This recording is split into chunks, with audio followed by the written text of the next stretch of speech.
નમસ્કાર મિત્રો, પેરના ન્યૂઝમાં આપનું સ્વાગત છે। આજ રોજ મોડી રાત્રે નેશનલ હાઈવે નંબર 8 ઉપર ડબ્બા બ્રિજ પર મોડી રાત્રે અકસ્માત। જ્વલનશીલ એસિડ ભરેલ ટેન્કર પાછળ ટ્રક ઘૂસી જતા સર્જાયો અકસ્માત। ટેન્કરની પાછળ ટ્રકની ટક્કર વાગતા જ ટેન્કરમાંથી અચાનક એસિડ થયું લીક। હાઈવે પર ટેન્કરમાંથી એસિડ લીક થતાની સામે ધુમાડાના ગોટે ગોટા જોવા મળ્યા। અકસ્માતની જાણ થતાં નડિયાદ ફાયર બ્રિગેડનો 2 વોટર બાઉઝર સાથે ઘટના સ્થળે ટીમ પહોંચીને સાથે હાઈવે પેટ્રોલિંગની ટીમ ઘટના સ્થળે પહોંચી હતી। ફાયર બ્રિગેડની ટીમ દ્વારા એસિડ ભરેલ ટેન્કર પર સતત 4 કલાક સુધી પાણીનો મારો ચલાવી ટેન્કરમાંથી લીક થયેલ એસિડને ડાયલ્યુટ કરવામાં આવ્યું। નડિયાદ ફાયર બ્રિગેડની ત્વરિત કામગીરીને કારણે મોટી દુર્ઘટના ટળી। સદનસીબે કોઈપણ જાનહાનિ થઈ ન હતી। રિપોર્ટર રવિ સાધુ। તમને અમારા સમાચાર પસંદ આવ્યા હોય તો લાઇક, શેર, બેલ આઇકોન અને સબસ્ક્રાઈબ કરો।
કોણ આવે ડ્રાઈવર?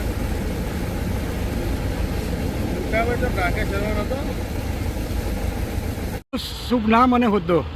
મારું નામ Bhupendra Gohel, national highway authority પેટ્રોલિંગમાં સુપરવાઇઝર તરીકે નોકરી કરું છું। ભૂપેન્દ્રભાઈ, આ ઘટના બની છે, ક્યાં બની છે, કેવી રીતે બની, આપને શું કોલ આવ્યો હતો અને હાલ અત્યારે શું સ્થિતિ છે? હું મારા રૂટ દરમિયાન મારા ટોલ ઇન્ચાર્જનો ફોન આવ્યો હતો કે ડબાણ કંઈ આસપાસ કે ગેસનું ટેન્કર લીક થયેલ છે।